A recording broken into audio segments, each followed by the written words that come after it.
stresse les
Bienvenue dans la deuxième partie de Tribune présidentielle. Toutes nos excuses pour l'interruption brusque du journal.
Bienvenue dans la deuxième partie de Tribune présidentielle. Toutes nos excuses pour l'interruption brusque du journal. Nous faisons face à quelques soucis techniques qui seront corrigés dans les plus brefs délais.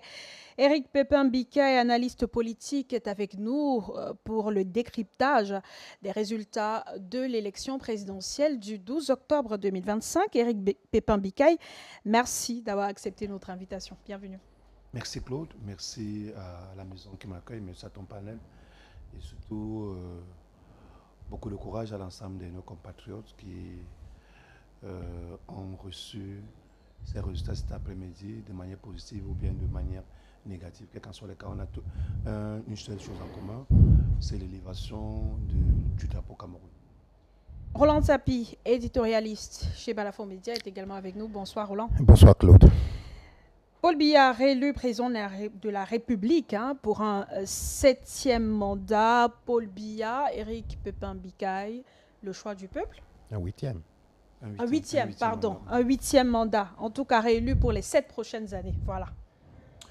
Je pense que depuis le retour de la démocratie en 1990, au-delà de l'élection de 1992, voilà l'une des élections qui aura été très très très serrée pour le candidat de la majorité présidentielle et l'ensemble de ses partenaires. Serré de par son contenu, mais également de par les turpitudes qui ont émaillé et entraîné à la fois la pré-campagne et puis la campagne jusqu'à l'élection, à la proclamation du résultat de cet après-midi. Le choix du peuple, je dirais pas forcément parce que peut-être on reviendra tout à l'heure dans les analyses. Le Conseil constitutionnel, dans la proclamation de ses résultats cet après-midi, a clairement envoyé un autre message, une autre lecture qu'on peut se faire. Le président Paul Biya a perdu dans 3 des plus grandes régions, des 4 plus grandes régions de notre pays, à savoir la région du littoral, la région de l'Ouest et la région du Nord. Bon, la 4e région, c'est la région du centre, où il a brillé par un bon score. Donc, cela renvoie clairement nous renvoie clairement à faire une autre lecture, c'est que les grandes agglomérations, forcément, ont pris conscience du fait que le choix du peuple, qui était l'ancien slogan du président de la République, n'est plus celui qui peut être capable de les apporter à la prospérité telle que promue au début des années, au début de son magistère. Donc, le choix du peuple, je dirais non, mais une élection vraisemblablement très rude. Et pour la première fois, je pense que les militants du RDPC ont ressenti de la rivalité. Et je dirais même que ils ont failli ne pas faire élire à nouveau leur champion. Au vu du score du président de la République, 53,66%. En 2018, le slogan du candidat du RDPC, c'était justement le choix du peuple, Roland Tapi. En 2025, grandeur et espérance. Est-ce que ce slogan a payé de votre point de vue? La grandeur, elle s'est matérialisée à travers les votes avec ce pourcentage? Non, de mon point de vue, je ne dirais pas que c'est de la grandeur qui s'est manifestée, ne serait-ce qu'au niveau des populations. Pourquoi? Parce que d'après les résultats qui ont été proclamés par le Conseil constitutionnel, il faut noter par exemple que dans la région du Nord-Ouest, d'après le Conseil constitutionnel, le président Paul Biya a gagné avec 86,31%. Et dans la région du Sud-Ouest, il a gagné avec 68,79%, des scores assez importants dans ces deux régions. Oui.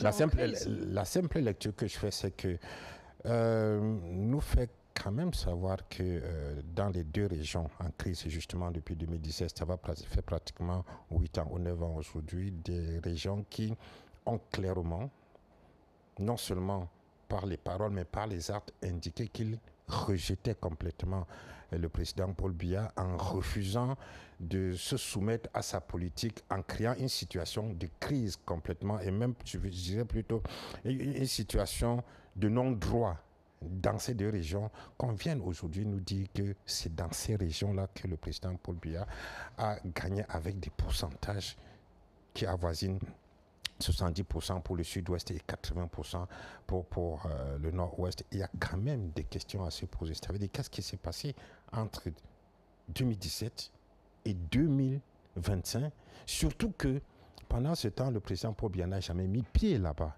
Il n'est jamais allé là-bas dire que, OK, je vais vous écouter, qu'est-ce qui se passe, pour faire ce qu'on appelle un mea culpa, pour dire que je vous ai compris, on va trouver une solution. Il n'y a jamais eu un geste d'apaisement réel. Mais il y a envoyé des représentants. Oui, il y a eu le grand dialogue national, Roland Tapi. En même temps, lors de la campagne électorale, il y était représenté. Ici, on parle du président de la République qui sollicite les suffrages d'un peuple. Et là, il s'agit d'un homme, il ne s'agit pas de se faire représenter. C'est une fois qu'un homme a eu les suffrages du peuple, qu'on lui a délégué une partie de la souveraineté, qu'il peut, d'après la Constitution ou bien les pouvoirs qui lui sont conférés à ce moment-là, déléguer un certain nombre de ses pouvoirs aux autres. Mais pendant que lui-même est en train de solliciter d'être élu, ce n'est pas une question de représentation, c'est une question de lui-même venir dire, voilà, je souhaite que vous me donniez encore le mandat parce que je pense que je peux faire ceci avec vous. Si vous me le permettez, je vais. À ce moment-là, ce n'est pas une question de représentation. Et donc, précisément, je le dis encore, pour quelqu'un qui est contesté dans ces deux régions depuis 8 ans et qui n'y est pas allé, qu'on nous dise aujourd'hui qu'il a eu un pourcentage assez élevé là-dedans, vous comprenez qu'il y a pour moi ça pose un problème sérieux de l'authenticité des votes à ce niveau-là, parce que même, vous savez, en 2018, le STF, qui considérait justement ces deux régions comme son bastion, avait estimé que son score de 3% qu'il avait eu a été dû au fait qu'effectivement, dans ces deux régions-là, la situation de crise ne permettait pas que les militants, que les gens aillent voter normalement. Et on ne comprend pas comment subitement ces régions se sont réveillées pour voter, mais pas pour voter leur parti, je dirais traditionnel ou communautaire qui est le SDF, mais à plutôt penser déporter ses voix sur le candidat Paul Biya et lui donner autant de suffrages. C'est des choses qu'il faut regarder de plus près et comprendre pourquoi est-ce qu'il y a toujours des doutes par rapport aux résultats proclamés par le Conseil constitutionnel. Je vous rappelle que nous avons eu l'élection présidentielle depuis le 12 octobre. Ça faisait exactement 15 jours aujourd'hui et qu'on a eu les résultats. Alors, on a eu l'élection on a eu l'élection le 12 octobre, c'est aujourd'hui qu'on a eu les résultats. Alors qu'en Côte d'Ivoire, ils ont fait l'élection, c'était samedi le 25 et hier le 26, ils avaient déjà les résultats. Il y avait déjà les tendances qui sont publiées par la Commission nationale et indépendante. C'est-à-dire que ce n'est pas quelque chose qui sort de nulle part et donc, quand on a déjà ces informations, plus tard, ce qui va se passer, c'est juste des formalités administratives. C'est-à-dire qu'on dit que le Conseil constitutionnel va après proclamer les résultats, c'est des formalités administratives. Mais avant, on sait déjà qui a gagné l'élection, tout simplement parce que cela est possible. Qu'est-ce qui fait en sorte que chez nous encore, on veut nous laisser croire que ce n'est pas possible? Pourtant, s'il faut parler de l'évolution, numérique, informatique, le Cameroun quand même peut se vanter aujourd'hui d'avoir un centre de formation informatique le plus huppé d'Afrique francophone qu'on appelle l'IAI. L'IAI, où beaucoup d'Africains, y compris les Ivoiriens et autres, viennent se former à avoir des performances. Comment est-ce qu'on peut avoir un outil comme ça et des possibilités comme ça et ne pas être en mesure d'avoir les résultats dans les 24 heures comme ça se fait ailleurs? Donc, il y a autant de choses qui font en sorte que, maintenant, le Conseil constitutionnel a proclamé Paul Biya vainqueur avec 53%. On prend acte. En tant que journaliste, on rapporte déjà les faits. C'est ce que le Conseil constitutionnel a dit. Et comme vous savez, les décisions du Conseil constitutionnel ne sont susceptibles d'aucun recours. Le Paul Biya, premier, élu président de la République, Issa Chiroma Bakary, deuxième, mais le pourcentage du président de la République nous intéresse. Et vous l'avez d'ailleurs évoqué tout à l'heure, Éric Pépin-Bikaï. Paul Biya a été réélu président de la République avec 53,66%. Son score le plus bas des 5 dernières élections présidentielles. S'il faut faire un rappel, en 2018, il a obtenu 71,28%. En 2011, 77,99%. En 2004, 70,92%. En 1997, 92,57%. Est-ce qu'il y a un message particulier que ce faible taux du président de la République renvoie? Il n'était pas certain, il n'y avait pas de certitude, contrairement à ce que laissaient croire les militants et sympathisants du RDPC tout au long de la campagne électorale? Non, ça a été très difficile. Ça a été très difficile pour l'équipe de campagne du président Biya de pouvoir se sortir de cette élection. Vous avez évoqué tout à l'heure l'élection de 97. À l'époque, il avait pour adversaire le professeur Harry Ourbalinde. Je pense que c'était l'une des élections que le SDF avait boycottées. Et il avait récolté 88 000 voix. Et ça permet en sorte que le président ait un score fleuve. De 97, par exemple, à 2025, il y a eu beaucoup d'eau qui a coulé sur le pont. Cette élection de 2025 a eu au moins 2 cadors qui se sont mis en liste, à savoir le président Bello Bouba Maïgari, il faut le dire quand même, qui est le leader de l'opposition, même s'il était il y a quelques mois dans ce qu'on appelait la majorité présidentielle. Mais l'UNDP, néanmoins, gère une région, la région de l'Adamawa, à plus de 7 députés, ou bien 7 députés, de nombreuses communes qu'il gère dans la région septentrionale. Donc, le fait que l'UNDP également était dans les starting blocks, pour les analystes que nous sommes, ça a laissé entrevoir une élection très rude. Parce qu'en réalité, par le passé, qui justifie justement ce score, soit en 10, soit en 11% des élections précédentes, ces élections reflétaient l'alliance entre le RDPC et la multitude de partis implantés dans la région septentrionale, à savoir l'UNDP, qui est dans une alliance depuis 1999, mais également le FNC, qui est créé en 2001, mais qui est également dans une autre dynamique avec l'ANDP, depuis au moins au milieu des années 90. Donc, c'est cette alliance-là qui a toujours fait en sorte que le RDPC s'est nettement mieux comporté dans les régions septentrionales. À partir du moment où deux de ces supports du septentrion se sont détachés pour être en liste, forcément, le RDPC s'attendrait à avoir une adversité assez conséquente. Et les résultats qui ont été publiés aujourd'hui ne nous ont pas trompés. Mais parallèlement, quand on regarde de manière simple les résultats du RDPC dans la région septentrionale, vous voyez que dans l'extrême nord, par exemple, le RDPC gagne avec une différence de 3 points et est progressivement laminé dans la région du nord et de l'Adamawa, où, par exemple, le FNLC a une avance de près de 15 points sur la région de l'Adamawa. Donc, ça veut dire forcément qu'il y a eu un déplacement du fief pour pour laisser la place à ceux-là même qui étaient les entregens de ces fiefs. Donc, justement, le RDPC a eu toutes les difficultés du monde à pouvoir s'en sortir. Bon. Même dans ces bastions, entre guillemets? Non, les bastions, en fait, ici, le socle granitique, qui est la région du Sud, n'a pas dérogé à la règle. Mais même à l'intérieur de ce bastion-là, le candidat qui est arrivé second a eu 17 000 voix. En fait, ce n'est pas rien comparativement à ce qu'un certain nombre d'analystes ou bien de soutien du RDPC ont toujours raconté de la région du Sud, qui est un bastion imprégnable. Si un candidat comme Issa Chiroma Bakary, pour ne pas le citer, s'en sort à la région du Sud avec près de 17 000 voix, ça montre que le mécontentement, il est profond. Le mécontentement, forcément, il n'a pas une surface assez limitée. Il est général à l'ensemble des 10 régions du pays, et l'ensemble des 10 régions du pays, pour dire la vérité, ont moins plébiscité la liste, le candidat du RDPC à cette élection de 2025.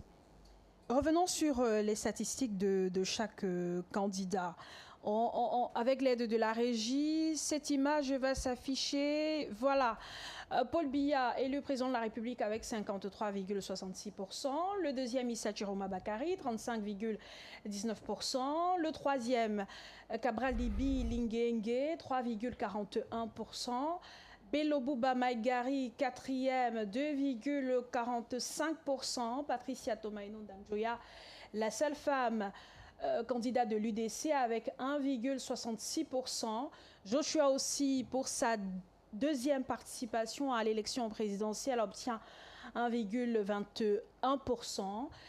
Ateki Seta Caxton, qui s'était d'ailleurs retiré de la course lors de la campagne électorale, obtient 0,87%. Hiram Samuel Iodi, le plus jeune candidat de cette élection présidentielle, 0,40%. 0,35% pour Serge Espoir Matomba du PUR, qui participe au scrutin présidentiel pour la deuxième fois. Jacques Bougabe, 0,30%. Pierre Kouemo de l'Union des mouvements socialistes, 0,28%. Et 0,22% pour Akere Mouna, le candidat qui enregistre également sa deuxième participation au scrutin présidentiel, qui d'ailleurs s'était retiré lors de la campagne électorale, tout comme Ateki Seta Caxton, pour apporter son soutien au candidat de l'UNDP, Bello Bouba Maïgari. Avant de revenir sur ceux qui participent au scrutin pour la première fois, vous avez Roland Tapi, Joshua aussi, Cabral Libi et Akere Mouna, qui ont des scores assez faibles. Pourtant, c'est leur deuxième participation. Qu'est-ce qui n'aurait pas marché pour eux?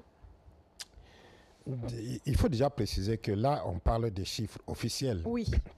qui ont été proclamés par le Conseil constitutionnel. Parce que à côté, il y a des chiffres officieux, parce que même certains candidats ont contesté le déroulement des élections en introduisant notamment Cabral Libye et aussi au choix, justement. Ils ont d'abord introduit des recours auprès du Conseil constitutionnel pour les retirer par la suite. Pour quelles raisons? Peut-être qu'ils nous les expliqueront après.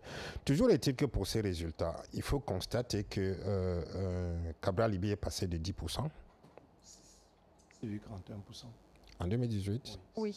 6%. 6,22% à 3%. Et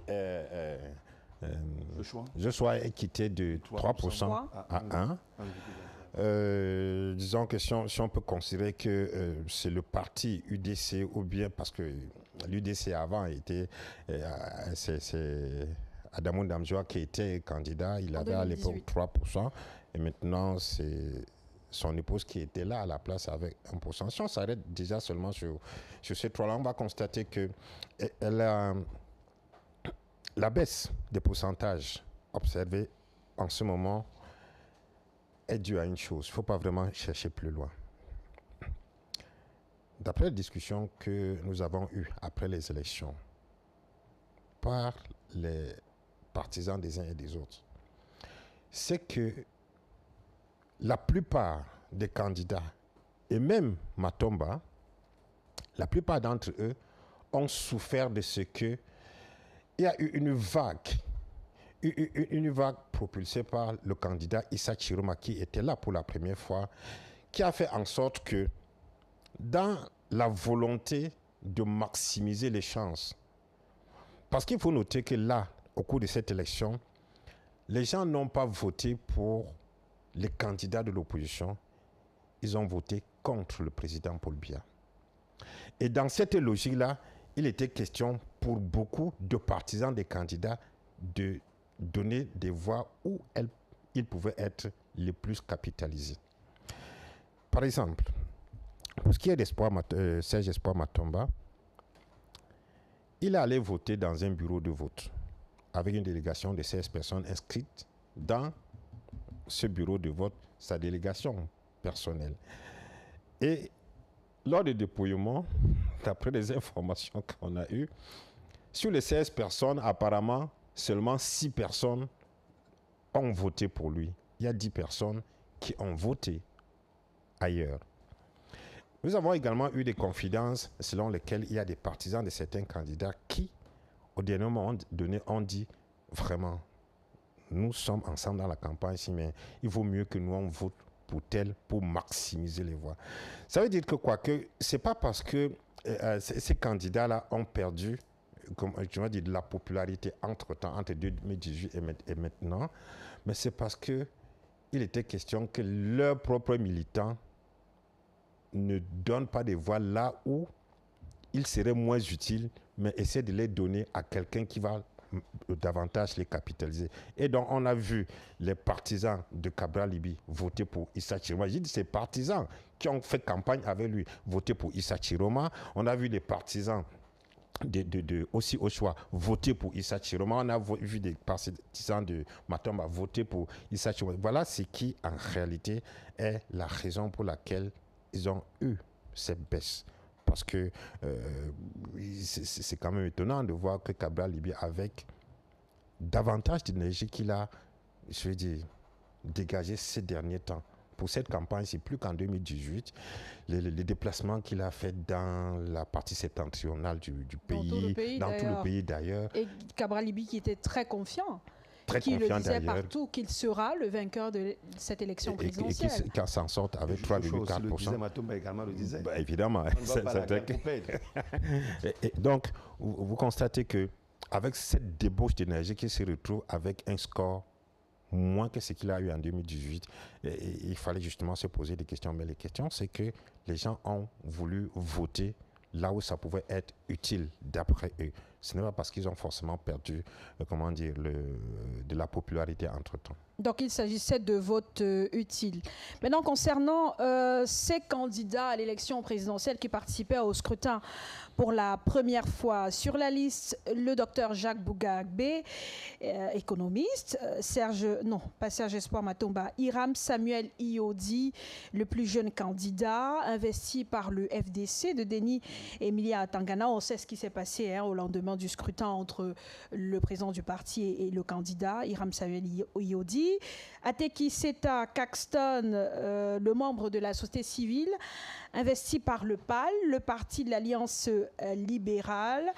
Patricia Hermine Tomaino Damjoya, bien que son parti ne soit pas sa première participation à l'élection présidentielle, elle y participait pour la première fois. Ce sont là les candidats à l'élection présidentielle, sauf si j'oublie un, ce sont Pierre Kouemo, également de l'Union des mouvements socialistes, ceux qui ont participé au scrutin pour la première fois. On a les pourcentages, les résultats de chacun. C'est un bon début pour un candidat comme Hiram Samuel Iodi, bien que 0,40% fasse l'objet de railleries, en quelque sorte, sur les réseaux sociaux pour celui-là. Non, je ne pense pas que c'est un mauvais score.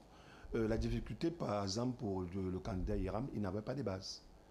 En faisant une sous-traitance d'investiture, forcément, on s'est rendu très rapidement compte que cette investiture n'avait pas été suffisamment bien pensée.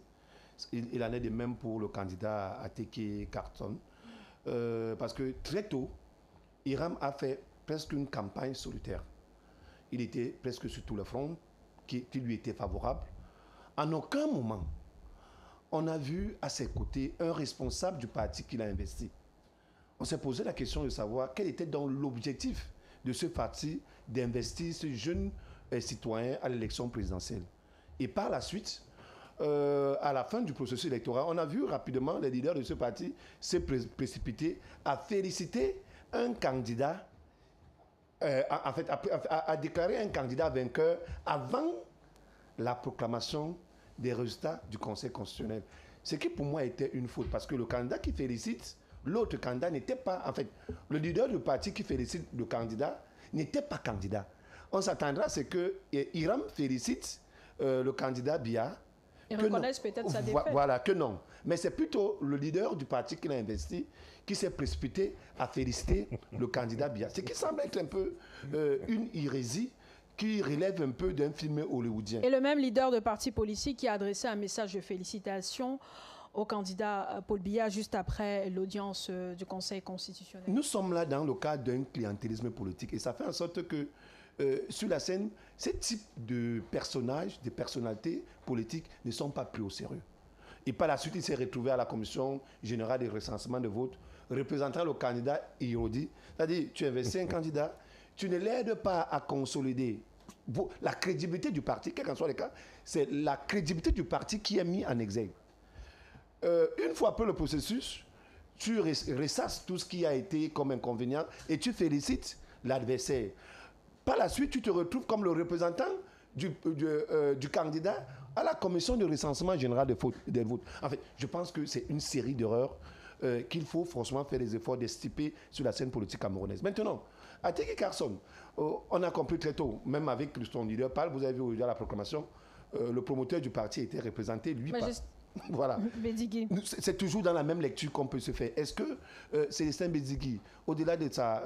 on sait bien c'est un très grand orateur, de sa communication qui a entouré l'investiture de ce jeune candidat, est-ce qu'il était véritablement sérieux? Est-ce que c'est un leader de parti politique sérieux? Parce qu'à un moment, le candidat a estimé que, a évalué ses forces et ses faiblesses, et a estimé que peut-être c'est tard, mais il fallait qu'on fasse un joint venture avec un candidat qui pourrait avoir plus de chances. Ils ont choisi Bello Bouba. Apparemment, Bédigui n'a pas été d'accord. Malheureusement, le bulletin a été imprimé. Il arrive avec 0,97%. Pour moi, c'est qu'il n'est pas un mauvais score. Parce qu'il n'a presque pas battu campagne à son propre nom. Il a probablement battu les derniers, rabattu les 4 vers Bello Bouba. Mais malheureusement, il avait déjà un certain nombre de ses partisans qui étaient là. Et malgré ça, il occupe la 7e place. La 7e place, ce qui n'est pas mauvais. Maintenant, il y a par exemple Pierre Kouemo, que vous avez sciemment oublié tout à l'heure. Non. Parce qu'en réalité, non, pas sciemment oublié. En fait, que vous avez oublié. En fait, Pierre Poumon est sur la scène politique depuis de nombreuses années. C'est bien qu'on a même de la peine à croire que c'est sa première fois d'être candidat à l'élection présidentielle. Parce que c'est l'un des baroudeurs du Social Democratic Front. Il a été vice-président de l'Assemblée nationale. Mais pour une première fois, avec 0,28%, on se pose des questions. Parce que au moins, de tous ces candidats-là qui arrivaient pour la première fois, a une base politique, a une base sociale. Il a au moins 2 ou 3 députés dans la région de l'Ouest. Il a 2 ou 3 mairies. Mais on se pose la question, où était son électorat pour l'accompagner et faire au moins ce qui dépasse les 5%. Donc, pour moi, c'est une grande déception à cette élection. Maintenant, Patricia Tomaï Ndamjoya, pour sa première, c'est la seule femme d'ailleurs, et elle n'a pas dérogé à la règle. L'UNDP, l'UDC est arrivée première dans le département du Noun, suivi du RDPC d'ailleurs, où elle a fait son bon score. Mais dans les autres régions où ces militants existent, elle a eu par exemple un très bon score. En fait, elle a eu un pourcentage plus ou moins acceptable à Douala Premier, où il y a également une base de militants de l'UNDC qui est présente. Bon, 1,6%, je pense qu'elle fait un score nettement supérieur à celui de son défunt époux. Je pense à l'époque, c'était en 2004, si je ne me trompe pas. 1%, si je ne me trompe pas. En fait, on est dans les statistiques entre 1 et 3%. Bon, je pense que... est-ce qu'on doit dire de ces candidats qu'ils doivent se réjouir de leur score? Je dirais non. C'est un score qui est très bas. Mais, comme disait Roland tout à l'heure, cette élection a été perturbée par l'arrivée inopinée de 2 cadors. Issa Chiroma dans un premier temps et Bello Bouba. Ça fait que beaucoup de candidats ne pouvaient pas revoir leur copie. On a passé 2 semaines à vouloir faire croire aux Camerounais que les gens qui ont déposé 30 millions de cautions pouvaient à un moment dire « Ok, on va se mettre dans une sorte de coalition où on dégage un candidat » que non. On a vu effectivement que cette longue attente a fait en sorte que les électeurs, tout azimut des 4 coins du Cameroun, ont fait le choix entre Paul Biya et Issa Chiroma. Et Roland a raison de le dire. Plusieurs militants de Kabla-Libi ont voté pour Issa Chiroma. Ça faisait partie de ceux-là qui rêvaient d'une coalition de l'opposition portée par un seul candidat. Plusieurs militants du Social Democratic Front ont voté pour Issa Chiroma. Il faisait partie de ceux-là qui espéraient avoir un seul candidat pour affronter M. Biya. Donc, forcément, les résultats que nous avons là, notamment pour ceux qui reviennent pour compétir, ce que Roland disait là, pour moi, ce n'est pas une surprise. Même à l'intérieur de ces partis, que ce soit au niveau du PCRN ou du SDF, ce sont des partis qui ont connu énormément de dissensions internes. Le SDF, par exemple, qui est en train de connaître une véritable déculottée depuis la disparition du chairman, interroge, parce que c'est un parti aujourd'hui qui se vide un peu de toute sa ressource humaine depuis pratiquement près de 10 ans maintenant. Donc, pour moi qui observe un peu ce parti, nous ne sommes pas surpris du fait que le leadership du président Joshua ne puisse pas suivre. Et la preuve, en 2 participations, il n'a pas dépassé les 5%. Pourtant, par le passé, depuis au moins 2004, le SDF a toujours dépassé les plus de 10%. C'est vrai, on le dit, son bastion, son fief naturel, c'est-à-dire la région du Nord ou du Sud-Ouest, est un peu décapité. Les électeurs sont... Voilà, je suis d'accord. Mais, quel qu'en soit le cas, lorsque on est militant d'un parti politique, même si on est déplacé, on continue toujours à accorder ses suffrages à cette formation politique. Ce qui n'est pas véritablement le cas pour le SDF. Donc, ça pose le problème de savoir est-ce que le leadership incarné par le nouveau président du SF est véritablement accepté au niveau de la base? Et la réponse est vraisemblablement non depuis près de deux élections maintenant. Éric Pépin Bikaï, Roland Tapi a parlé des cadors de cette élection présidentielle. On met de côté le candidat du RDPC. On pense à Issa Chiroma Bakari, le candidat du FSNC, et Bello Bouba Maïgari, le candidat de l'UNDP. Il y a eu un débat des poids lourds et des poids légers. Il y a d'ailleurs eu la sortie du candidat du FSNC qui considérait son frère de la région du Nord comme étant un poids léger qui devait plutôt lui apporter son soutien à lui pour une candidature consensuelle. Et Bello Bouba Maïgari qui s'en sort avec 2% et qui arrive 4e à cette élection présidentielle. L'UNDP, c'est l'un des vieux partis politiques. Qu'est-ce qui n'a pas marché pour lui? Est-ce qu'effectivement, son frère du Nord avait raison que l'UNDP, finalement, est un poids léger et son candidat avec? Disons que si on s'en tient à la représentation institutionnelle, l'UNDP reste le poids lourd, pour ne pas dire la deuxième formation politique. Et effectivement, quand il y a eu les démissions des deux personnalités, la première impression était que, effectivement, Bello Bouba incarnait le plus de poids en tant qu'opposant, cette fois-là, qui quittait la barque gouvernementale. Mais rapidement, il y a eu quelque chose qui s'est passé. Vous savez, les Camerounais ne sont pas dupes. Ils observent très bien et voient ce qui est en train de se passer. Déjà, le timing de la démission. Et ce qui s'est passé après. Quand Issa Chiroma démissionne, il part du gouvernement de manière claire, en commettant une lettre adressée aux Camerounais qui expliquait pourquoi il quitte le gouvernement. Vraiment, il n'y avait pas de doute là-dessus. Il a même eu des démêlés avec certains de ses partisans qui voulaient rester au gouvernement. C'est que vous quittez ou bien vous n'êtes plus dans le parti. Ça, c'est une chose. Contrairement à Bello Bouba qui démissionne après. Mais sa démission est restée floue pendant très longtemps. Vraiment floue. Jusqu'à ce qu'il dit quoi? C'est déclaré candidat. C'est à partir de ce moment-là que le Premier ministre a même désigné quelqu'un pour le remplacer par intérim à son poste. Mais jusque-là, ces militants de l'UNDP sont restés au gouvernement. Les Camerounais ont noté ça, ont commencé à se poser la question sur la sincérité de la démission de M. Bello Bouba. Ce n'est pas tout. Quand M. Bello Bouba commence à faire des tournées, une pré-campagne, comme on disait, on remarque très bien qu'il est en train de faire sa tournée avec des véhicules administratifs. Pour quelqu'un qui venait de quitter le gouvernement et qui était encore en train d'utiliser les véhicules administratifs, ça a commencé à poser des questions de manière sérieuse. C'est comme ça qu'il a commencé à perdre la crédibilité au sein de l'opinion.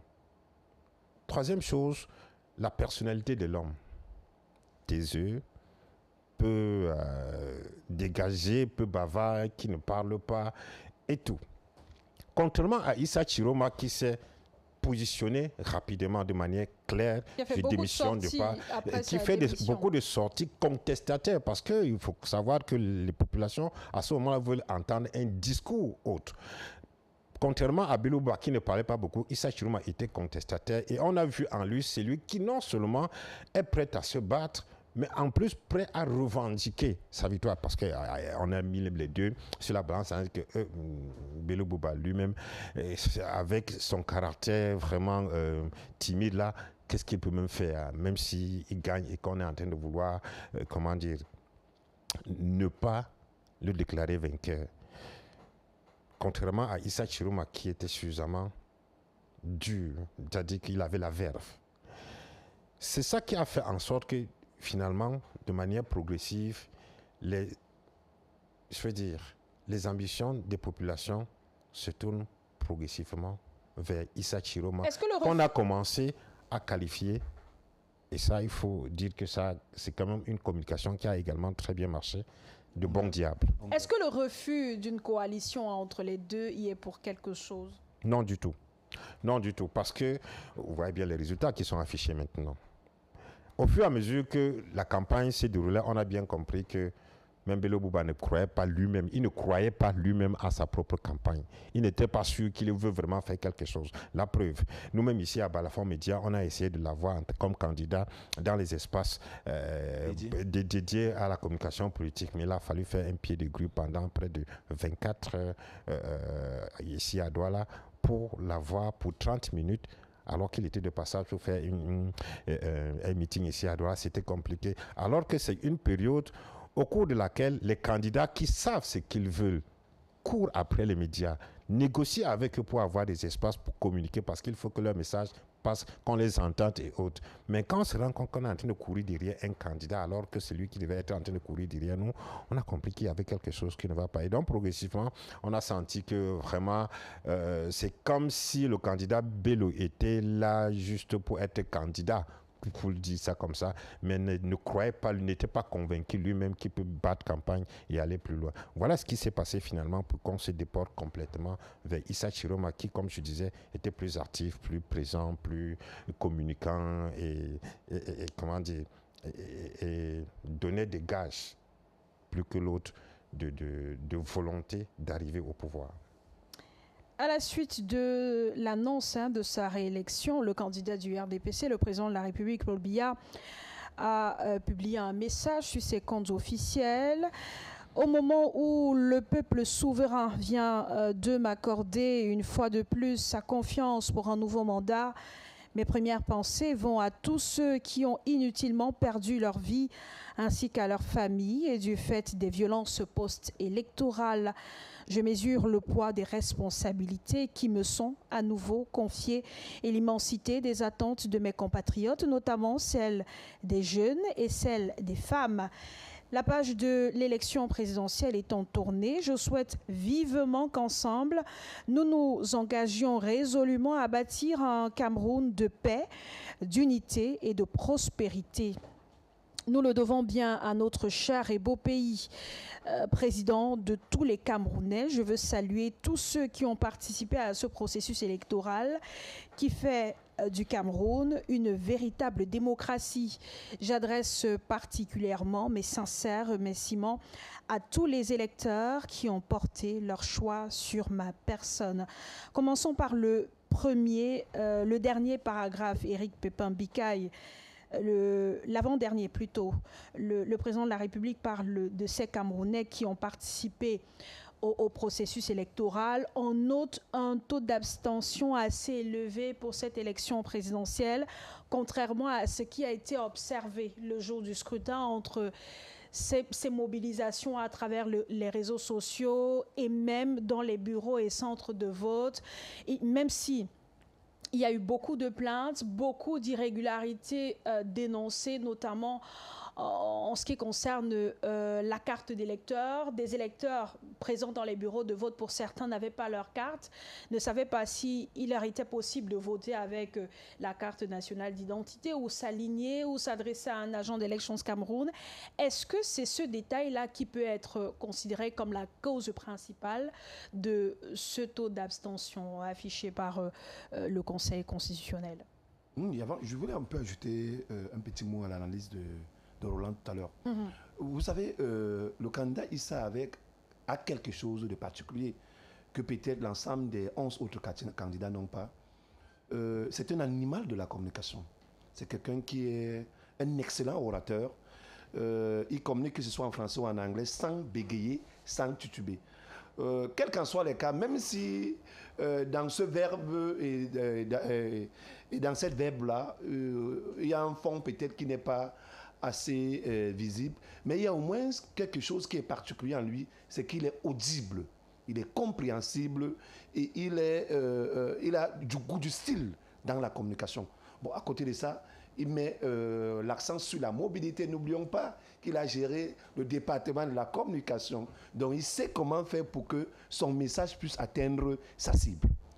Bon, pour moi, je pense que c'est ce qui a permis, partie de ses forces. Voilà, c'est ce qui a permis en sorte qu'il puisse rapidement se démarquer. Mais n'oublions pas aussi que, ayant géré le département de communication, il connaît forcément les meilleurs communicants ou bien les meilleurs journalistes, qu'ils soient d'ici ou d'ailleurs. Je pense qu'il a utilisé ça comme il a pu. Et puis, moi, je ne suis pas surpris de la popularité dont sa candidature a pu. Vous relancez dans ce sens. Oui, avant de revenir à la question. Oui, avant de revenir à la question. Issa Chiroma Bakary a été présenté comme le candidat consensuel par l'Union pour le changement 2025 de Anissé Kané et Djekam Tchameni.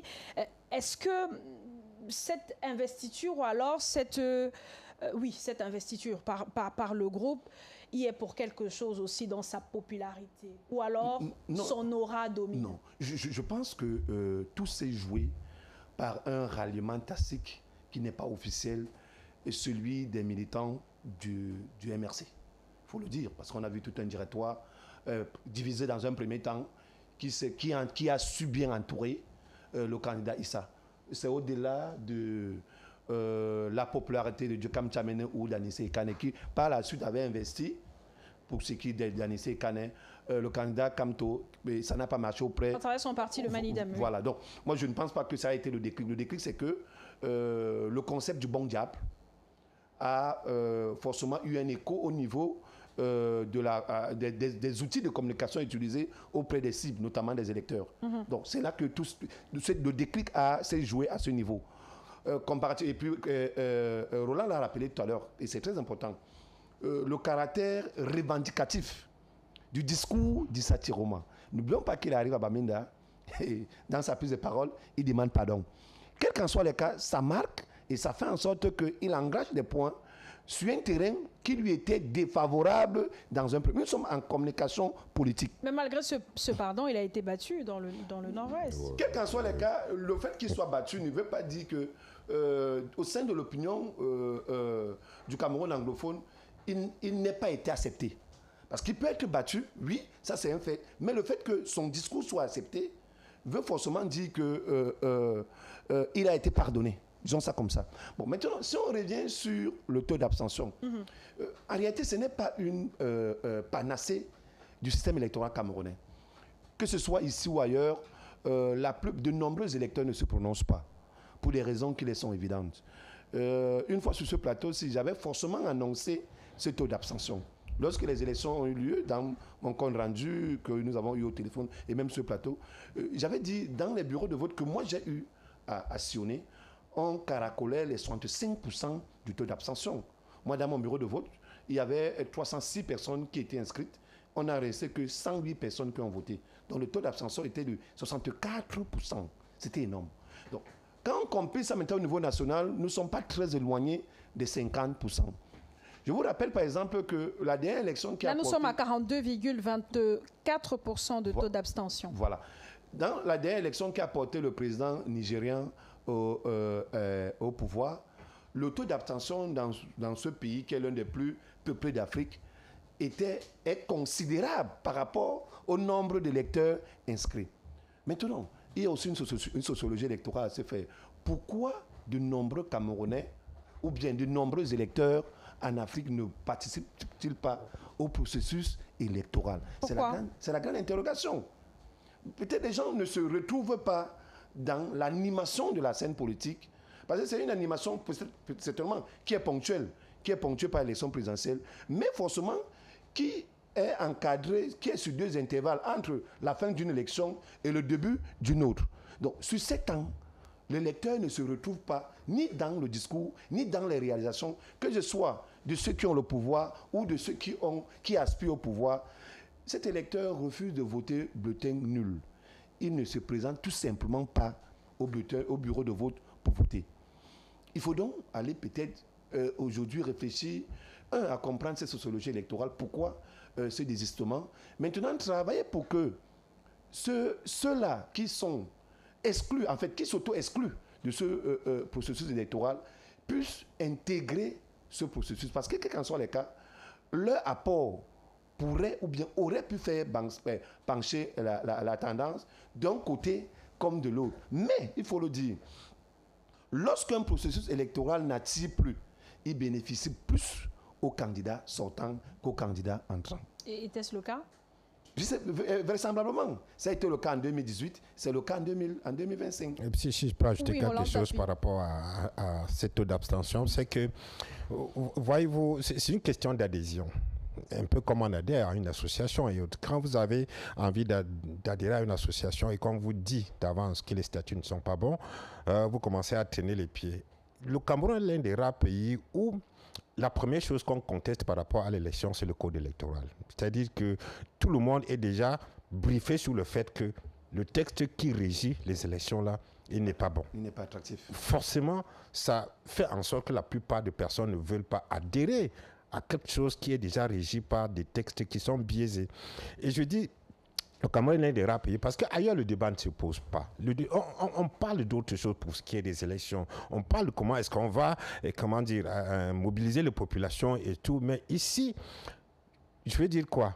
30% au moins du discours des hommes politiques ou bien de la société civile est basé sur la réforme du code électoral, du système électoral de manière le système électoral qui est régi effectivement par le code électoral. À partir de ce moment-là, il faut se dire que, qu'on le veuille ou pas, l'élection perd au moins 20% de ceux qui devraient adhérer à la chose. Et c'est ce qui, plus tard, explique forcément, le nombre peu grandissant des personnes qui adhèrent à cette élection. Nous allons faire le bilan de cette journée d'élection dans certaines régions du pays où se trouvent nos correspondants. Nous prenons la direction de Garoua, dans la région du Nord, pour retrouver Daniel Aman. Bonsoir Daniel Aman. Bien bonsoir, bienvenue à Garoua en cette soirée de lundi. Alors Daniel Aman, les résultats de l'élection présidentielle sont connus depuis ce jour, ce lundi, 13h au plus tard. Comment ces résultats ont été accueillis par les populations de la région du Nord, notamment de Garoua? Il faut dire que ces résultats a été accueillis très mal parce qu'il y a eu des manifestations qui sont passées de simple au triple. Et on a assisté également au tir de coups de feu. C'était très grave cet après-midi ici à Garoua. Il faut dire que la population de la ville de Garoua n'est pas sortie cet après-midi, cette journée. Et beaucoup ont préféré camper chez eux. Il n'y a pas eu de manifestations, il n'y a pas eu de cris de joie pour ceux qui ont été votés pour le président Paul Biya. Du côté de la permanence du RDPC où nous étions à aller faire un tour là-bas, s'il y avait des militants qui sont venus de ce côté-là pour suivre ces résultats en direct ou manifester leur voix, mais il n'y avait rien. Il n'y avait rien de ce côté, étant donné que cette permanence a échappé hier soir à l'incendie. Et cette matinée, la ville était carrément une ville fantôme. La ville de Garoua était une ville fantôme. Je peux même dire la région du Nord qui a été carrément une région fantôme. Parce qu'on a assisté, on a enregistré des décès, au moins 7 décès dans la région du Nord, aussi des manifestations aujourd'hui, pour la journée d'aujourd'hui. Si vous voulez, avec votre permission, Claude, on peut dire du côté de l'arrondissement de Thiébois, où la sous-préfecture, la mairie qui a été carrément incendiée, le sous-préfet qui a échappé à la mort, son véhicule a été incendié et il y a eu 3 assassinats autant pour moi. Il y a 3 personnes qui ont été tuées par balles réelles et ici à Garoua, à la résidence du président du FSNC, 2 personnes ont été tuées à balles portant des snipers qui étaient sur la toiture de l'un des voisins de Tiroma. Et la vidéo fait le tour des réseaux sociaux. Et du côté de Guidère également, il y a eu 2 personnes tuées par balle de ce côté-là également, ce qui fait que vraiment la région du Nord est en train de pleurer cet après-midi, que du côté de RDPC et que du côté du FSNC. C'est une activité qu'on n'aurait pas voulu et cette scène qu'on n'aurait pas voulu, des familles endeuillées qu'on n'aurait pas voulu. Et il faut aussi dire que les enlèvements de ces 2 personnes qui gangrènent encore, qui secouent encore la ville, le coordonnateur régional de FSNC qui a été enlevé depuis vendredi, un autre du département de la Benue, le coordonnateur du département de la Benue qui a été enlevé, on ne sait pas par ces personnes-là qu'on ne connaît pas, ils sont portés disparus depuis le week-end. Il faut dire que cet après-midi, ces résultats n'a pas été accueillis favorablement dans la région de notre pays.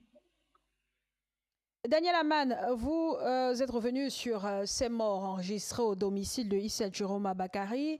Le candidat du FSNC a d'ailleurs annoncé cet incident sur son compte officiel Chiroma 2025, sans plus de détails sur la suite. Après l'assassinat ou le décès de ces deux personnes, quelle a été la suite autour du domicile de Issa Chiroma Bakary? Est-ce que, comme depuis le scrutin du 12 octobre, des Camerounais, des citoyens ou des sympathisants du FSNC campent encore devant le domicile du candidat? Il faut dire que depuis le 12 octobre dernier jusqu'à ces jours, la population ne dégénère pas. Il y a toujours l'affluence, il y a toujours des personnes qui se relaient. Comme je l'ai déjà dit, il y a des personnes qui se relaient là-bas. C'est devenu carrément comme un lieu de pèlerinage, la maison de Issa Chiroma Bakary, tout le secteur. Et chaque nuit, il y a au moins 1000 personnes qui est autour de la maison de Issa Chiroma Bakary. Ils ne se fatiguent pas. Ces personnes-là ne se fatiguent pas. Si d'autres dorment comme à l'heure actuelle où nous quittions de là, c'était vraiment très difficile parce que nous avons campé là-bas. La pluie est venue nous chasser. Nous sommes revenus, nous étions en train de négocier avec ces personnes-là s'ils pouvaient nous accorder d'approcher de Issa Chiroma Bakary pour une interview. Ça n'a pas été facile et on n'a pas eu gain de cause pour s'approcher et ces populations ne faisaient que se renforcer cette nuit, surtout quand ils ont appris qu'il y a eu 2 personnes qui ont été abattues devant la maison de Issa Chiroma Bakary. Le nombre a explosé. Le nombre est parti du simple au double. Actuellement, c'est quasiment très difficile de circuler dans ce secteur qui est d'abord carrément quadrillé par les forces de maintien de l'ordre. Et les populations qui se sont convergées de ces côtés-là, le nombre a explosé. C'est très très compliqué présentement pour s'approcher de la maison de Issa Chiroma Bakary. À la suite du décès de ces 2 personnes devant le domicile de Issa Chiroma Bakary, on a annoncé l'attaque d'un établissement, l'incendie d'une partie d'un établissement appartenant aux voisins du président du FSNC. Cette information est-elle avérée, Daniel Aman? Oui, c'est avéré, c'est qu'on décrit. C'est qu'on décrit parce que c'est un établissement scolaire où beaucoup des élèves se sont inscrits et les cours y déroulent normalement. C'est un établissement de référence. Il faudra le dire, nous condamnons cet acte-là, surtout ceux qui ont mis le feu à cet établissement. Vous savez, l'établissement appartient effectivement au maire de Pitoua et Aman Saleh, qui est connu sous le nom de Yerima Dewa, qui était l'acolyte du président de FSNC, qui lui a créé son parti politique qui s'appelle le ACT All Cameroonians, qui a créé son propre parti. Et il s'avérait qu'en face de lui, en face de la maison de Issa Chiroma Bakary, se trouve la maison de Yerima Dewa. Et que ces snipers, ceux qui ont assassiné ces 2 personnes, étaient perchés sur sa toiture. Et la population, ceux qui veillent aux alentours de la maison d'Issa Chiroma, ont voulu d'abord incendier cette maison, mais ils ont été contenus, ils ont tenu refoulés. Alors ils se sont pris à ces investissements, son école, son établissement, et qu'on décrit, on condamne cet acte-là. Et ils ont voulu aller également, comme il a une université, il a un institut, ils ont voulu également aller incendier cet institut-là et ils ont été refoulés par les militaires qui ont rapidement circonscrit ces lieux-là. Ils n'ont pas pu atteindre l'institut. Mais malgré nous condamnons le fait que cet établissement soit incendié parce que c'est un centre de savoir. Donc, on n'est pas d'accord avec cela. C'est qu'est-ce que fera donc nos enfants demain ou après-demain, parce que c'est déjà les pères de famille, les mères de famille qui vont à la maison, ils n'auront plus de quoi nourrir parce que les enseignants seront en chômage et les enfants seront au quartier, les parents seront obligés de chercher des écoles par-ci par-là. C'est un acte que nous condamnons de ce côté-là. D'ailleurs, même c'est toute la ville qui condamne cet acte-là de brûler cet établissement. Vous parlez de la ville, Daniel Aman. Pour sortir, comment se couche Garoua ce soir, jour de proclamation des résultats, après ces quelques manifestations enregistrées dans certaines parties de la ville et de la région du Nord de manière générale? Il faut dire que ce soir, tout le monde est rentré comme le mot d'ordre donné par le préfet du département de la ville de Garoua. À partir de 20 h, les motos ne circulent plus dans la ville. Et comme il y a eu des accrochages au quartier Yelwa, surtout au carrefour Saut du Coton, où ils n'ont pas sorti, ils sont sortis cet après-midi et la pluie est venue. Il n'y a même pas eu gang sur ces manifestants. Mais ils sont plus quand même rentrés chez eux. Mais la ville est carrément militarisée. La ville est militarisée, tout est filtré. Et on surveille minute par minute. La population est maintenant calme comme toute la journée. C'était calme, le fantôme. Il n'y a pas de bruit dehors cet après-midi. Et tout le monde est rentré tranquillement ce soir. Les peu de personnes qui sont sorties sont rentrées chez eux calmement. On attend voir qu'adviendra demain, la journée de demain. Est-ce que les gens vont sortir pour aller au travail? Les enfants aussi pourront aller à l'école demain? Nous le saurons. C'est noté. Merci beaucoup, Daniel Aman. Très bonne fin de soirée à vous. Merci et bon plateau à vie. Éric Pépin-Bicaille, de notre correspondant, hein, on apprend que la ville de Garoua, comme celle de Douala, celle de Yaoundé, Bafoussam et autres, est militarisée, certainement en raison de ces manifestations post-électorales qu'on enregistre depuis le scrutin du 12 octobre. On a enregistré beaucoup de violences, des pillages et autres dans une ville comme celle de Douala. Au départ, on parlait de manifestations post-électorales. Ces manifestants contestaient des irrégularités observées lors du scrutin. Aujourd'hui, on apprend que parmi ces manifestants-là, il y en a qui se sont attaqués aux stations-service, d'autres qui se sont attaqués aux entreprises de microfinance, aux banques et autres. Est-ce qu'on peut encore parler de revendications en rapport avec l'élection présidentielle lorsqu'on casse tout? On s'attaque à tout le monde, même aux civils. En fait, c'est très difficile pour nous, les analystes politiques ou bien les hommes des médias, de se prononcer de manière objective en pareille circonstances. C'est extrêmement compliqué parce que très tôt ou très rapidement dans les quartiers, ça peut friser à une catégorisation ou bien à une certaine stigmatisation. Et je tiens aussi à le dire parce que plusieurs hommes de médias qui veulent faire leur travail sont étiquetés au quotidien par rapport à un certain nombre d'acteurs qui parfois sont souvent très très loin du théâtre des opérations. Je pense qu'on s'est tous félicités au soir du 12 octobre de la maturité avec laquelle les Camerounais se sont présentés aux urnes.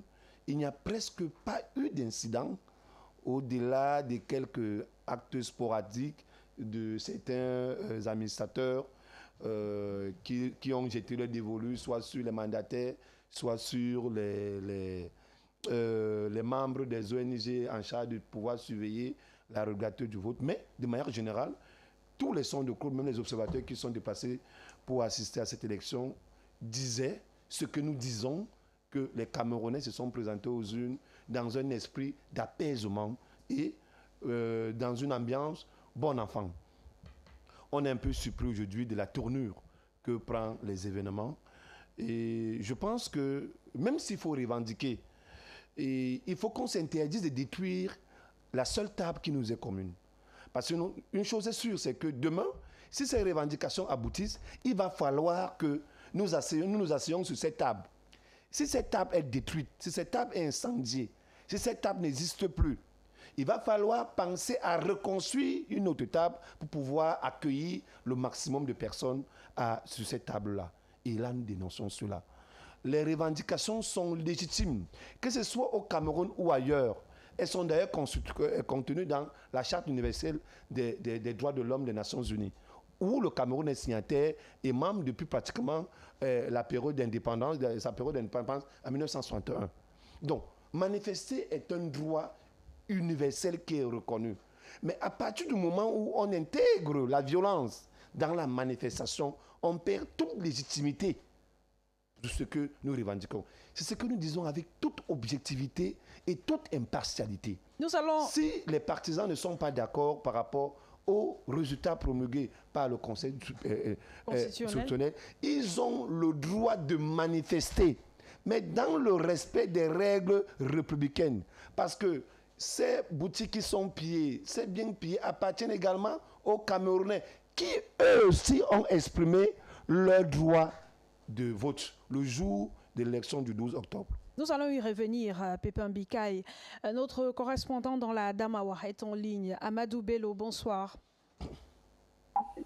Bonsoir Claude Maillot, bonsoir à tous les auditeurs et téléspectateurs de Balafon. Bienvenue à Ngaoundéré dans la région de la Damawa où nous vous accueillons ce soir, jour de proclamation des résultats de l'élection présidentielle du 12 octobre dernier. Amadou Bello, le président de la République, président sortant, candidat du RDPC, a été réélu président de la République. Il a obtenu 34,61% des suffrages contre 50,33% pour Issa Chiroma Bakary dans la région de l'Adamawa. Comment la région et les populations notamment ont accueilli la nouvelle de la réélection de Paul Biya?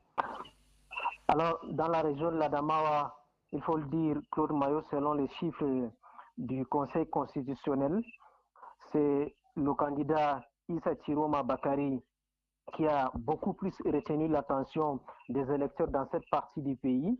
Eh bien, il faut le dire, toute la journée de ce 27 octobre 2025, les rues sont désertes, les grands lieux de mobilisation dans la ville de Ngaoundéré sont restés lettres mortes.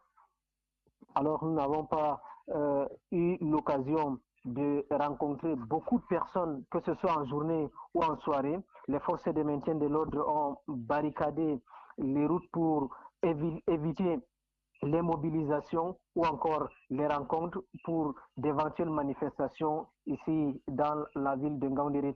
Permettez-moi, Claude Maillot, de rappeler quelques faits qui ont marqué la journée d'hier.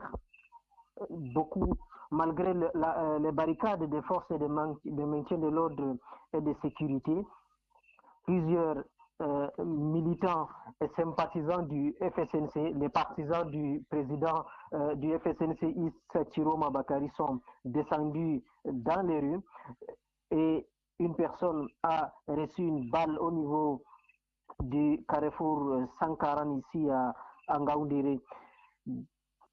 Pas moins de 35 personnes, selon les chiffres d'une source sécuritaire, ont été interpellées.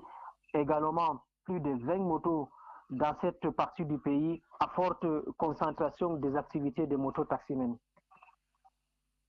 Vous dites que ce lundi, la ville était pratiquement calme. Est-ce qu'on peut dire que le férié a été consommé dans la région de l'Adamawa, dans la ville de Ngaoundéré notamment? Justement, les lieux de grande mobilisation, que ce soit à partir du carrefour Texaco jusqu'au carrefour Maraba, la ligne qui constitue le centre commercial de la ville de Ngaoundéré a été catégoriquement barricadée par les forces de maintien de l'ordre. Donc, c'était pas vraiment accessible, que ce soit pour les piétons, pour les motocyclistes ou encore pour les véhicules. Donc, tout a été barricadé catégoriquement. Il faut le dire également que les services publics ont été sécurisés par les forces de maintien de l'ordre qui veillaient à ce qu'il n'y ait pas manifestation. Mais cela n'a pas empêché les partisans du candidat Issa Chiroma au niveau de la gare voyageur que vous maîtrisez certainement, Claude Maillot, de manifester. Ils ont tout de suite dispersé cette foule pour maintenir la sérénité dans la ville de Ngaoundéré. La situation est-elle la même, Amadou Bello? Est-ce que les lieux de réjouissance, par exemple, sont restés fermés, sont fermés jusqu'à 7 heures? Claude Mayo, il faut le dire, même les boutiques dans le sous-quartier sont restées fermées par peur des manifestations ou d'éventuels dégâts qui adviendraient pour casser ou encore perdre de la marchandise. La ville était une ville presque morte. Il a fallu attendre 13h30 l'heure de la prière pour voir quelques personnes s'aventurer dans la rue. Bon, on se dit également que c'est peut-être parce que les Camerounais étaient également devant le petit écran en train de suivre les résultats du Conseil constitutionnel. Mais il faut noter également cet intérêt de la population d'ici à s'intéresser à la vie politique du Cameroun. Parce qu'à l'heure de la lecture des résultats, que ce soit en route, que ce soit dans les concessions, tout le monde avait cette attention figée sur le Conseil constitutionnel pendant la lecture de ces résultats. Merci beaucoup, Amadou Bello. Très bonne fin de soirée à vous. Bonne soirée à tous les auditeurs.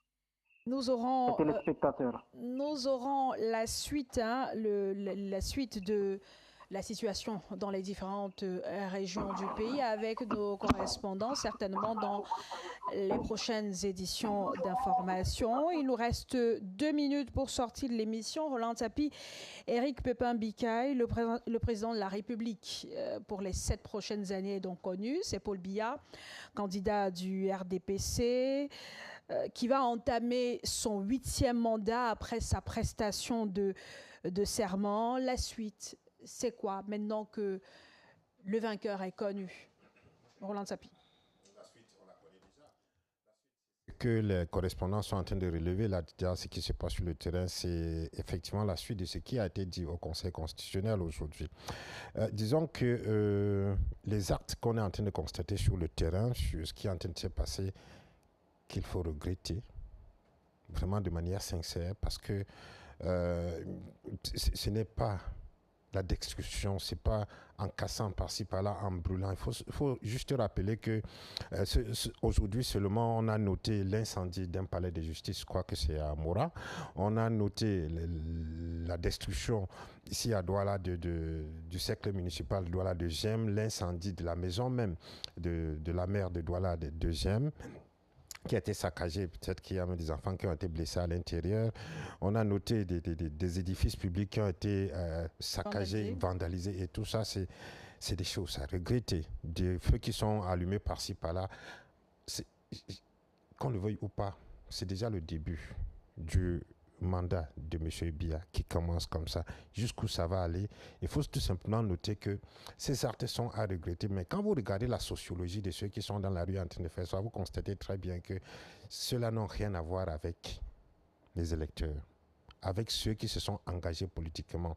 La plupart, je peux vous garantir que quand vous regardez bien, la plupart n'auraient même pas de carte électorale, n'auraient même pas l'âge de voter, mais ils y sont. Ce qui veut dire que ce qui est en train de se passer là maintenant, c'est des manifestations qui prennent le prétexte de l'élection pour se faire, mais en réalité, rien à voir avec les élections. Pourquoi? Parce que dans un contexte normal, dans un contexte où les libertés sont garanties et permises, ne sont pas, je vais dire quoi, étouffées par l'administration comme c'est le cas, je peux vous rassurer qu'on aurait eu droit à des manifestations dignes, à des manifestations, je dirais quoi, responsables. Pas des personnes mûres qui sortent effectivement pour manifester leur mécontentement, parce que les manifestations dans la rue font partie de l'expression des libertés. Et ce qui est en train de se passer là ne sont pas des manifestations, c'est des agitations et autres choses qui n'ont pas d'explication autre que des gens qui prennent des prétextes pour régler des comptes qui n'ont rien à voir. Qu'est-ce que les stations-service ont à voir avec l'élection? Qu'est-ce que les boulangeries, les supermarchés? Qu'est-ce qu'on peut se poser des questions? Oh, vous verrez très bien que dans d'autres pays, quand les gens sont pas contents pour une loi qui a été votée, pour une décision qui a été prise et autres, et quand ils doivent manifester, des responsables, des papas, des mamans, on est dans la rue, mais on marche de manière responsable, encadré par la police. Et après, tout le monde rentre en espérant que le message est passé. Mais comme tout cela est étouffé, les vraies personnes qui devaient effectivement manifester ne sont pas sorties parce qu'ils ont peur justement de rencontrer la police. Mais ceux qui sont dans la rue là, malheureusement, je ne veux pas comment dire, les dénigrer, mais c'est des personnes qui en réalité n'ont rien à voir avec des élections, mais sont en train d'exprimer autre chose, qu'on aura peut-être le temps de revenir dans d'autres émissions pour voir effectivement, nous allons y revenir. Éric Pépin-Bika est dans son message à la suite de la proclamation des résultats. Le président de la République l'a réitéré. Les femmes et les jeunes seront mis en priorité au cours de son prochain mandat. Avec la situation sécuritaire actuelle et ces manifestations, ces revendications enregistrées de part et d'autre, beaucoup redoutent une crise comme celle qu'on enregistre depuis fin 2016 dans les régions du Nord-Ouest et du Sud-Ouest. Est-ce que ce serait l'occasion aussi pour le président de la République réélu, de mettre l'accent sur le renforcement de la sécurité au Cameroun, plus seulement dans les régions de l'extrême nord, du nord-est et du sud-ouest en crise, mais dans tout le pays? Je pense que les problèmes de sécurité incombent d'abord prioritairement aux citoyens. Et il se trouve que c'est une catégorie de citoyens qui sont en train de mener ces manifestations. Le président de la République, comme il a dit, doit y apporter une réponse. À la fois la réponse jeune, parce que la plupart sont des jeunes, mais également la réponse JAR, en ce qui concerne la promotion d'une catégorie sociale très importante dans le dispositif économique de notre pays, que sont les femmes. Pour la plupart, elles sont sorties, elles sont hors du circuit et délaissées à des activités informelles. Peut-être il est urgent pour lui de pouvoir structurer ces activités informelles afin que le grand nombre de ces femmes-là puissent se retrouver. Ça, c'est le premier élément que je crois important pour le président de la République. Le deuxième élément, c'est que... Pour sortir je pense qu'au sortir de cette élection-ci, elle a été difficile pour le président de la République. Il est important de tendre la main, dans un premier temps, à l'ensemble des acteurs qui ont participé à ce processus électoral, en les resserrant. Il faut forcément mettre sur pied rapidement des plateformes de dialogue. Il faut sortir un peu de cette administration à distance dont on reproche régulièrement au président de la République. Parce qu'il ne faut pas oublier que cette situation chrysogène est liée au fait que le président de la République a pris un mandat en 2018, ne l'a presque pas exercé pendant 7 ans. Donc, lorsqu'il se représente pour 2025, forcément ça crée des problèmes. Je l'ai dit, cette candidature, même en interne, était chaoutée. Vous avez vu la posture de Taylor Onana.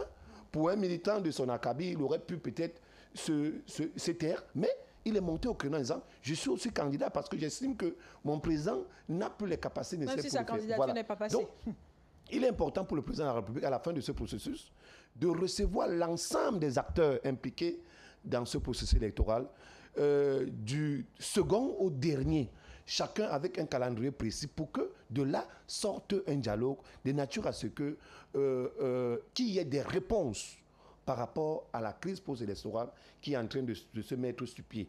Je pense que si cela est fait aussi rapidement, sans arrogance, sans mépris, on va arriver à avoir une société apaisée et un début de solution. Ce mandat est un mandat de trop, quel qu'en soit les cas, il est un mandat pour moi qui doit être axé sur le prisme des réponses, mais également sur le prisme d'un certain nombre d'acteurs à élaguer de la scène politique pour forcément obtenir un rajeunissement des acteurs politiques. Même dans le RDPC, ils en ont besoin. Merci beaucoup, Éric Pépin-Bika, analyste politique. Merci. Roland Tapi, merci à vous de nous avoir suivis. Très bonne fin de soirée en compagnie de nos programmes. Rendez-vous demain, 19h30 sur Balafon Télévision et 20h sur Radio Balafon.